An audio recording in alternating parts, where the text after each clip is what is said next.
Recently, the federal government announced that it is targeting state assets, which it intends to sell to private investors. The move, according to Minister of the Economy, Wale Edun, is to boost revenue as well as wean emerging markets off dependence on external funding. However, the policy is already generating more than a passing interest by stakeholders who question the level of governance that will guide the sales. At the heart of the worry is the categorization of assets for sale. The choice of assets for sale, according to some, should not include legacy projects like refineries that were deliberately run down and are redeemable. Then comes the valuation of the assets, which some stakeholders fear will be undervalued and sold to cronies or fronts. Joining us to discuss these issues is Professor Bongo of Pan-Atlantic Business School. He will provide insight into how such transactions can be closed transparently without raising eyebrows. This will be a very interesting conversation. Professor Bongo, thank you so much for joining us this morning on the Morning Show. Thank you very much. Thank you, Prof. Professor Adi, thank you for joining us. Thank this is you. the first time I'm seeing you this year. This year, yes. Yes. So Happy New Year to Same you. to you. Now, very quickly.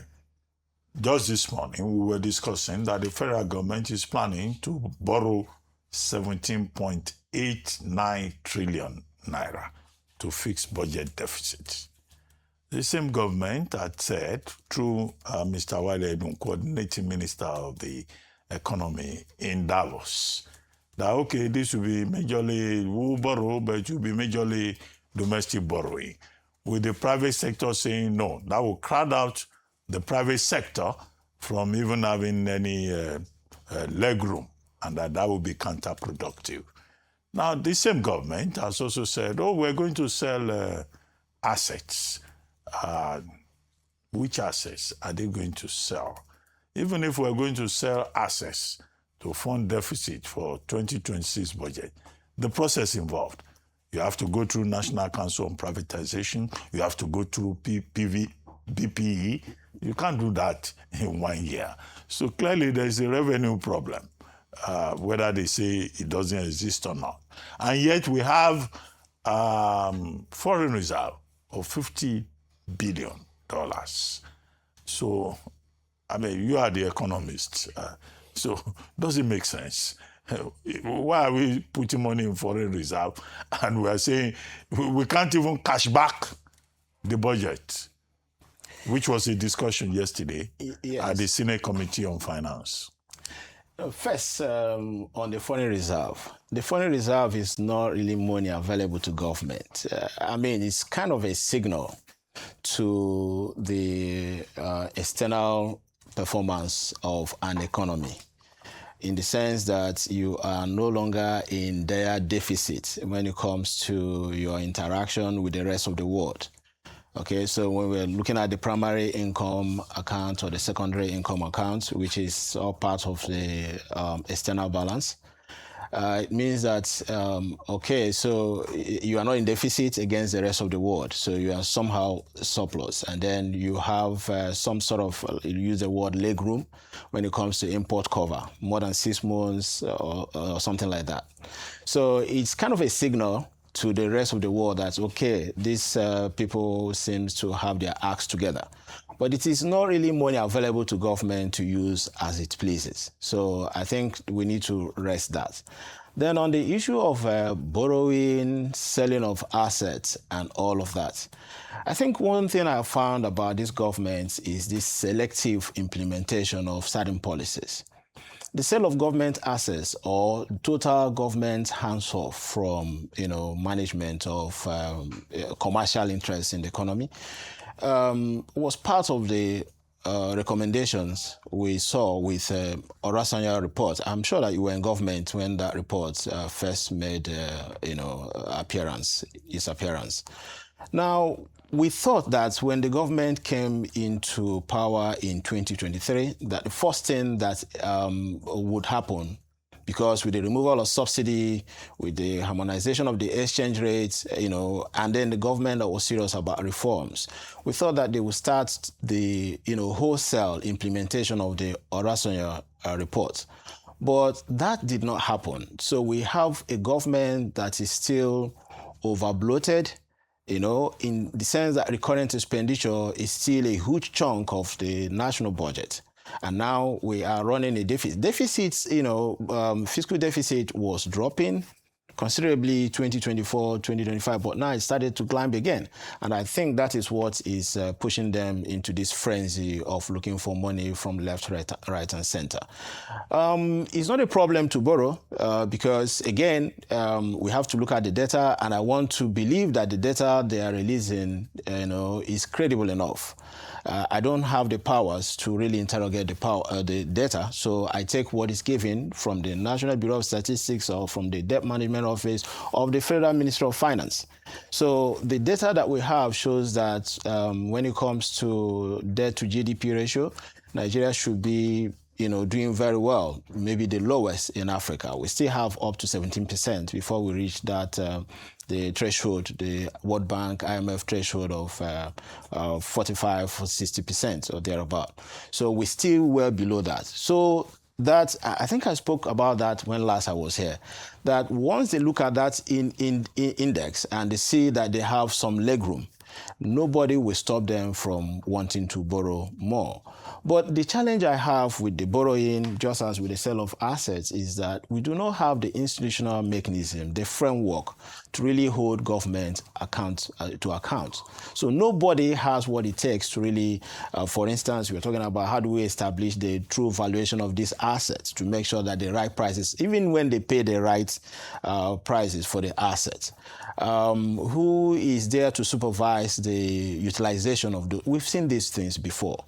Okay, so I think we have a serious challenge here that we are reforming, the system of collecting money, but we are not reforming the system of spending those resources. I think that is a very huge problem. All right. Okay. Thank you very much. I think a number of concerns have been raised around transparency, of course, for obvious reasons, because in the past, there have been gray areas when it comes to selling off assets in this manner, for instance, under the Obasanjo administration. But let's talk about the terms of the agreement in favor of the Nigeria. The minister had emphasized that some of them would not be outrightly privatized, for some it to be part ownership. What are some of the details or the content of the contract that must be included to protect Nigeria's interests? For instance, would we have a buyback clause if the purchasing company does not meet the standards of operation for some of these assets? So there are different frameworks and mechanisms to deal with government assets, or when government wants to engage with the private sector in the management of certain services that were traditionally provided by the government. So let's say the sale of government-owned enterprises or government assets. PPP is one of them. And then for you to effectively pursue PPP, public-private partnership, you need to have established the right framework, which includes one of the things you're saying, maybe government buyback, clause when the private, player or the private group is not able to provide according to stipulated standards. Yeah. Okay, so those things are really enshrined. But then the problem is, do we have the legal and enforcement mechanism, the right ones, to ensure that these things happen? Because we've seen so many PPPs that never worked in Nigeria.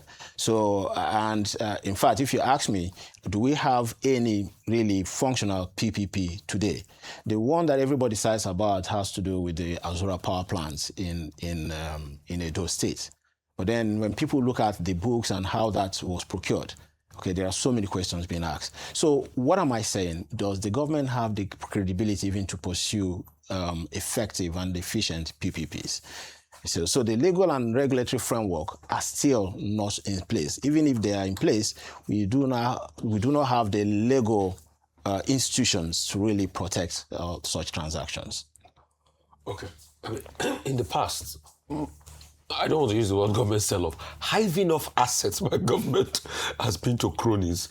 We saw what happened in the power sector. The ones they sold to their cronies that had no capacity, most of the banks that borrowed them the money have taken most of the asset back in the power sector.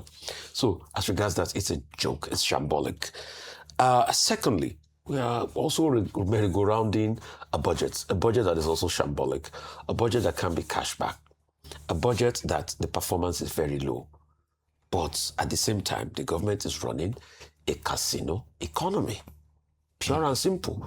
Over-financialization. Big, high-falutin sounding headlines. We have $50 billion in reserves. At the same time, we can't fund a budget. The first thing, Professor, do you believe the data that comes out of this government? Because see, and some data I want us to challenge. You said debt to GDP ratio. With the deficit being taken as we speak today, when we calculate debt to GDP ratio, are we also factoring in ways and means? That is pre-existing debts. Do you really believe the data coming out? Last year, they told us non-oil, they've surpassed revenue targets. But the minister was saying that it was only 10 trillion that came to federation account. And we can see that the budget can't even be funded. So what's going here? Casino economy financialization talk? What's the data? Maybe we should start having independent bodies to investigate. I think they really because should. Because we don't believe the data set. And second, should we have an OBR, an Office of Budget Responsibility, to be able to harmonize all of this? Because guys they're running off streets. I think I tend to agree with you when it comes to data because you see that there are so many conflicting issues here and there. Yeah. So government says one thing, but then when they take another action, so that runs in conflict with the data that you have, and then that gives you, some of us who look at the data. 27% interest rate, inflation 15%. Yeah, so I think that was very tentative because, they projected 15.15% inflation at the beginning of the year, and at the end of the year, we ended up there. So people really are questioning that. But be that as it may, I think we need to really channel our efforts to really creating the right institutions, because I think that is what is lacking in this economy. Yes, it's one thing to pursue reforms across, all sectors, fiscal reforms. But then if we do not have that citizenship, mechanism to really hold the government accountable, even to interrogate this data that we're talking about, then I don't think that we're going to make any progress in the right direction. So that is my real worry. We seem to, like you talking about the Office of Budget Responsibility. It's not a matter of creating offices. We have done that many times over, but will they really function as they should? That's the problem. See, this is the problem that I have in this system. This lack of capability of our institutions. We create institutions, but then eventually those institutions will be repurposed for selfish and self-serving interests. We've seen that happen many times. The police was not working. We created we felt that the police was inefficient. We created the EFCC. And then we created the ICPC. Okay, so these were roles in other crimes really served by the police system. But then we now created separate agencies. Now, what have they achieved?